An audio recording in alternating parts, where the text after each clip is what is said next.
बिस्मिल्लाहिर्रहमानिर्रहीम। अस्सलामुअलैकुम नाज़रीन कराम, नई वीडियो में आपको खुश आमदीद कहते हैं। रूसी सदर व्लादिमीर पुतिन ने बड़े पैमाने पर तबाही फैलाने का ऐलान कर दिया।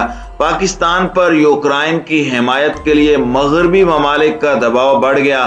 कप्तान का दो टोक फैसला, जबकि दूसरी जानिब पहले यूक्रेनी फौज की जानिब से भारतीयों को मारा जाने लगा, जबकि अब भारतीय शहरी भी रूसी बमबारी का निशाना बनकर हलाक होने लगे हैं। इस वक्त ताज़ा तरीन सूरत हाल क्या है, इस पर हम आज की वीडियो में बात करेंगे। ताहम वीडियो की तफसील में जाने से पहले चैनल पर नए आने वाले दोस्तों से गुजारिश है कि हमारे चैनल को सब्सक्राइब कर लें, बेल आइकन पर क्लिक कर लें, ऑल नोटिफिकेशंस को ऑन कर लें ताकि हमारी नई आने वाली वीडियोस आपको बर वक्त मिल सकें। नाज़रीन इकराम, यूक्रेन और रूस के दरमियान जारी जंग में अब हर गुजरता हुआ दिन पहले से ज्यादा भयानक बनता जा रहा है और तीसरी आलमी जंग के खतरात बढ़ने लगे हैं।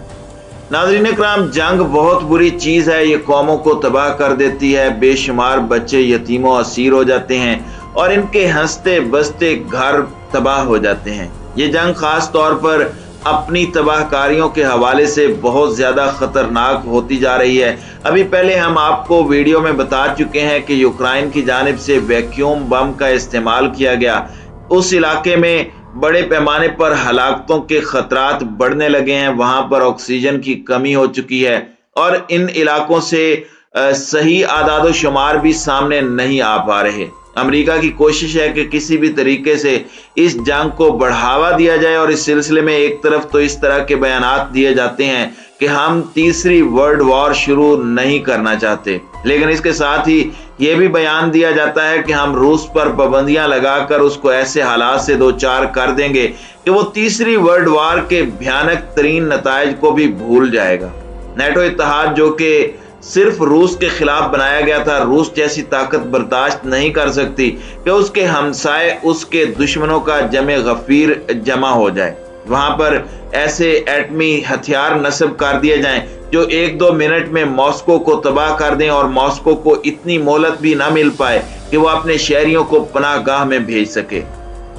नाज़रीन इकराम, मॉस्को का यूक्रेन बॉर्डर से फासला बहुत ज्यादा नहीं है, महज 450 किलोमीटर का ये फासला है और कोई ताकतवर मुल्क ऐसा खतरा अपनी सरहद पर बर्दाश्त नहीं कर सकता। इसी वजह से रूस ने अपने मुस्तकबिल को महफूज करने के लिए पहले तो यूक्रेन को समझाया बुझाया और उन्हें कहा कि वो मगरबी ममालिक के प्रोपेगेंडे का शिकार ना हो, उनकी शह पर अपने हमसाया मुल्क के खिलाफ हालात खराब ना करे। लेकिन यूक्रेन की जानिब से कहा गया कि वो एक आजाद मुल्क है और उसका हक है कि वो अपनी खारजा पॉलिसी अपनी मर्जी से बनाए। रूस इस बात को कतन बर्दाश्त नहीं कर सकता। रूस कहता है कि आप मुझे इस बात की गारंटी दें कि आप नेटो इत्तेहाद में शामिल नहीं होंगे तो मेरी आपके साथ कोई लड़ाई नहीं, कोई झगड़ा नहीं। लेकिन यूक्रेनी सदर को शायद बहुत ज्यादा यकीन हो चुका था कि अगर रूस ने उसकी तरफ कदम बढ़ाने की कोशिश की तो ये नेटो इत्तेहादी ममालिक उसकी हिफाजत के लिए अपने तबाहकुन असले के साथ सामने आ खड़े होंगे। लेकिन इसके बाद आपने देखा कि हालात किस तरह से ड्रामेटिकली तब्दील हुए। नेटो इत्तेहाद बिल्कुल दुम दबाकर भाग खड़ा हुआ। अमेरिका की जानिब से सिर्फ खाली खोली पाबंदियों की बात की जाती रही और उसके बाद हथियार फराहम करने का भी ऐलान किया गया। नाज़रीन इकराम, इस तमाम सूरत हाल में अक़वाम मुत्तहिदा का इजलास भी हुआ जिसमें रूस पर दबाव डालने की कोशिश की गई कि वो हमले बंद करे, लेकिन रूस ने उसका करारा जवाब देते हुए कहा है कि तमाम अहदाफ के हुसूल तक यूक्रेन पर हमले जारी रहेंगे। रूसी वजीर दिफा सरगई शोइगु के मुताबिक रूस यूक्रेन में उस वक्त तक लड़ाई जारी रखेगा जब तक उसके अहदाफ हासिल नहीं हो जाते। उन्होंने कहा कि यूक्रेन को गैर अस्करी और नाजियों से पाक बनाया जाएगा। उन्होंने कहा कि उनका मकसद रूस को मगरबी ममालिक की तरफ से पेश करदा फौजी खतरात से बचाना है।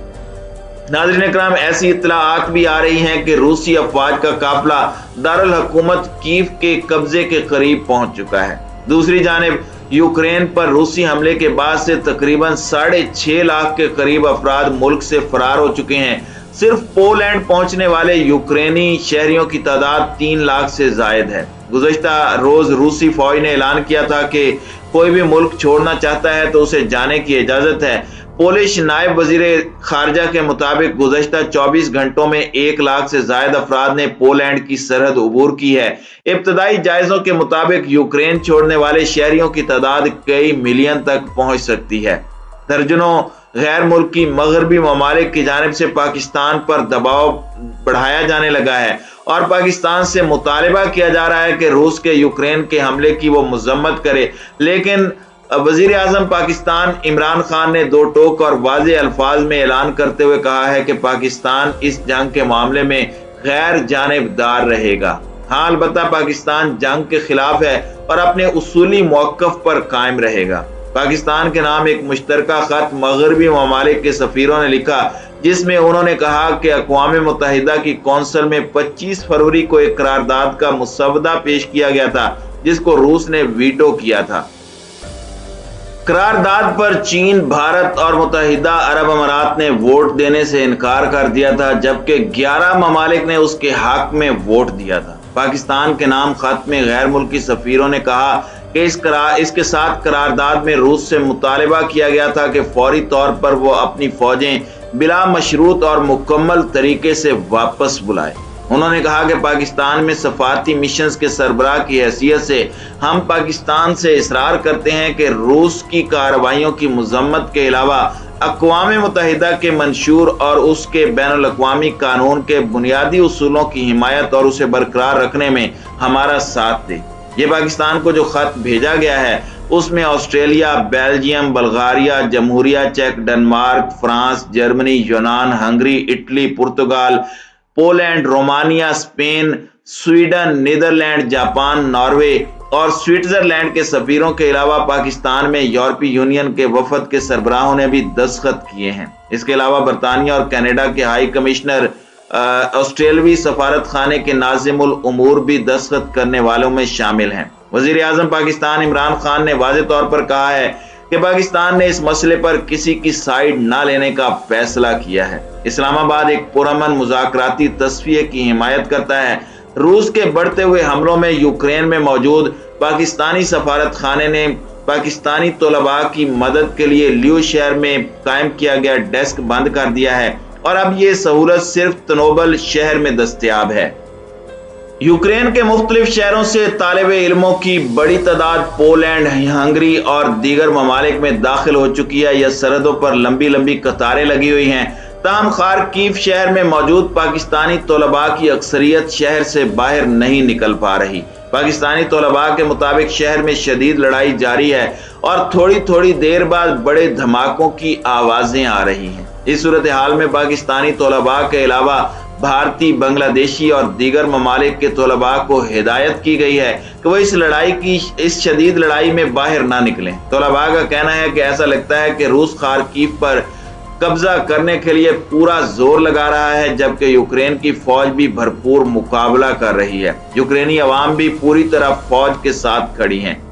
ناظرین اکرام، گزشتہ روز اس طرح کی کچھ خبریں سامنے آئی تھیں جس میں پتہ چلا تھا کہ یوکرینی فوج نے بھارتی سٹوڈنٹس کو کافی زد و کوب کیا اور ڈنڈوں کے ساتھ انہیں مارا ہے، جس کی ہم نے بھی مذمت کی تھی اور پوری دنیا اور بھارت میں بھی اس کی مذمت کی گئی۔ اب روسی گولہ باری کی زد میں آ کر ایک بھارتی طالب علم ہلاک ہو گیا ہے۔ بھارت کی جانب سے بھی یوکرین میں اپنے طالب علم کی ہلاکت کی تصدیق کر دی گئی ہے۔ بھارتی وزارت خارجہ کے ترجمان نے اس واقعے کی اطلاع ٹویٹر پر دی ہے۔ انہوں نے کہا کہ خارکیو میں گولہ باری کے دوران ایک بھارتی طالب علم کی ہلاکت کے بعد یوکرائن کے سیکرٹری خارجہ سے بات چیت کی ہے اور روس کے سفیروں سے بھی بات چیت کی ہے اور بھارت کی جانب سے مطالبہ کیا گیا ہے کہ جنگ زدہ علاقوں میں موجود بھارتی شہریوں کو بحفاظت باہر نکالا جائے۔ ناظرین اکرام، اس وقت صورتحال کافی زیادہ کشیدہ ہے۔ وہاں پر بسنے والوں کے لیے ہر لمحہ، ہر قدم پر موت سر اٹھائے کھڑی ہے۔ ہماری دعا ہے کہ جتنے بھی طلباء وہاں پر پاکستانی، بنگلہ دیشی یا انڈین موجود ہیں وہ باخیریت اپنے گھروں کو واپس پہنچیں، کیونکہ ان کے گھر والے کافی زیادہ اس صورتحال سے پریشان ہیں۔